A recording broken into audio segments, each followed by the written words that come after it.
All India transport coordination committee north Kashmir ने आज एक मीटिंग का एहतमाम करके मुख्तलिफ मामलात पर तबादला ख्याल किया।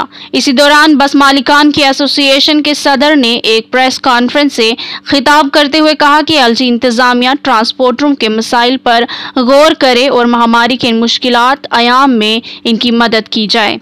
देखिए बट मुजफ्फर की यह खास रिपोर्ट। उनका सारा वैक्सीनेशन हो चुका है। आपकी वजाहत से मैं बात पहुंचाना चाहता हूं, क्योंकि जहां जहां वैक्सीनेशन सेंटर्स हैं, जो हमारे 45 ईयर्स के एज के जो भी ड्राइवर्स या मालिकान हैं, उनकी हमने वैक्सीनेशन कंप्लीट करवा दी है। अब जो 18 से ऊपर 44 तक जो भी अभी वैक्सीनेशन तो अवेलेबल है, लेकिन अभी रोड ड्राइव अभी स्टार्ट नहीं हुआ। लेकिन हम कह रहे हैं कि अगर वैक्सीनेशन जहां तक कंप्लीट हुए, जो भी ड्राइवर्स या 45 के एज के ड्राइवर्स में, अगर इसमें वैक्सीनेशन में भी वो जल्दी करवाए ना, तो उससे भी हमें रिलैक्सेशन मिल जाएगी ट्रांसपोर्ट चलाने में। क्योंकि मेन अगर ये ड्राइवर वैक्सीनेटेड होगा, वो पैसेंजर कैरी करेगा, एक खुद इन्फेक्टेड नहीं होगा। और हम ये भी कर सकते हैं कि हम ये भी बोल सकते हैं कि आप अगर कोई पैसेंजर हम कैरी करते हैं, उसको कहेंगे कि भाई आपने वैक्सीन किया हुआ है तभी आप गाड़ी में बैठ सकते हैं। अगर ऐसा भी इसमें भी ये हो सकता है कि एडमिनिस्ट्रेशन का हम इस तरीके से भी साथ दे सकते हैं कि जो अगर कोई पैसेंजर हम गाड़ी में बैठाएंगे, उसको कहेंगे भाई आपने वैक्सीन किया है तो आप गाड़ी में कैरी कर सकते हैं, अगर आपने वैक्सीन नहीं किया है तो हम आपको बैठा नहीं सकते। तो वो भी सोचेगा नहीं भाई मुझे वैक्सीन कराना है तभी मैं एक जगह से दूसरी जगह जा सकता हूं। लेकिन फर्स्ट प्रायोरिटी अगर आप जैसे ट्रांसपोर्ट्स को दें या शॉपकीपर्स हैं, उनको फर्स्ट प्रायोरिटी दे, ताकि जो बिजनेस जो लॉस में जा रहा है वो ट्रैक पे आ जाए। कोई भूखमरी से मर रहा है, वो फिर उसको आशा लग जाए कि उसको सोच सके कि मैं नहीं भाई अब मैं अपने हाथ से कमा सकता हूं। ऐसा नहीं हो कि वो घर में बाद में एक एक करके खुदकुशी या अपने आप को कोई नुकसान पहुंचाए। बहुत जहनी दबाव है।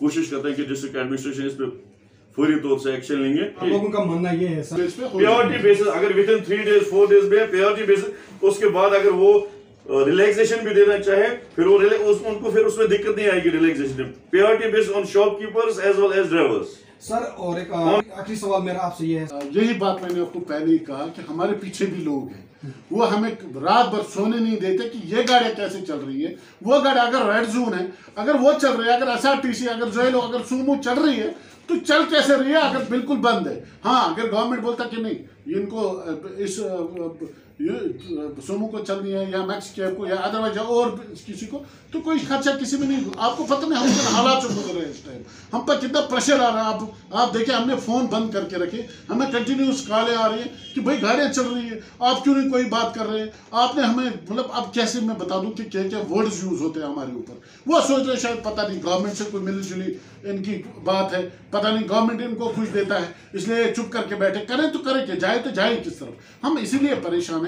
हम चाहते हैं कि अगर रेड जोन है, किसी को चलना नहीं है, तो मेहरबानी कीजिए सबको बंद कीजिए। साथ साथ प्राइवेट व्हीकल्स में भी देखिए कि कितने पैसेंजर्स आ रहे हैं, कितने लोग आ रहे हैं, उनमें से इकोज में आ रहे हैं और गाड़ियों में आ रहे हैं, कैसे आ रहे हैं। मुलाजिम अगर एक आ रहा है, उसको किसी ने मुझे बोला एसआरटीसी सिर्फ इसके लिए है, सिर्फ एम्प्लॉयज हेल्थ एंड ये, मुझे ये समझ नहीं आ रहा है। जब मैं सुबह घर से निकलता हूँ, को हर गाड़ी पर टैग लगा होता है इसका ना हेल्थ का, जेके बैग का, अदर और डिपार्टमेंट्स का, R&B का, हर गाड़ी पे लगा हुआ होता है। तो फिर वो बस कहाँ से, बस में कौन बैठता है? उस बस में खचाखच भरे लोग होते हैं। ये बिल्कुल ये एक ड्रामा है कि नहीं ये हेल्थ, फिर गाड़ियां, फिर ये प्राइवेट गाड़ियां घर में रखते और बस को यूज करते। हमने इससे पहले भी कहा था, इससे पहले एक बार मैंने कहा था कि अगर आपको गाड़ियां चाहिए, हमें करालपुर एरिया या इस तरफ एरिया से हेल्थ एम्प्लॉयज इतने हैं, एक लिस्ट दीजिए, वहां गाड़ियां भेजिए, 2 गाड़ियां चलेंगी वहां पर, वो उनको कैरी करेंगे, या 4 गाड़ियां। ये जो मैस है प्राइवेट गाड़ियां, वो ये नहीं होता ऊपर। जैसे शौकत साहब ने कहा कि यहाँ पर आप देखिए, जब आप बाजार में जाएंगे तो प्राइवेट गाड़ी की भरमार होती है। आप देखिए वो फिर दिन भर क्या करते हैं, वो लोग कहाँ पे, आप ये बताइए ना। अगर बाईपास पूरा भरा हुआ है गाड़ियों से, अगर ये अभी देखिए नीचे, आप अभी लाइव कर लीजिए, नीचे देखिए प्राइवेट गाड़ियां पूरी बड़ी हुई है। तो ये जो लोग हैं, ये कहाँ है इस वक्त? ये कहाँ पे? दफ्तरों में, कुछ ऑफिस में। ये सब ड्रामा है। हम चाहते हैं कि ये चीज़ बंद हो। हमारे ऊपर भी लोगों का दबाव है इस टाइम। हमारे लोग पीछे मजदूर बैठे हैं बेचारे, जो घर में बैठ के ये आशा लगा रहे थे कि आज आज खुलेगा, कल खुलेगा। मीटिंग में गया है, शायद आज कुछ हल निकल जाएगा, लेकिन वो फिर शाम को गालियां देता है जब वो आवारा गाड़ियां ये सब चलते हैं। SRTC मुझे यह समझ नहीं आ रहा है, गवर्नमेंट की पॉलिसी SRTC को अगर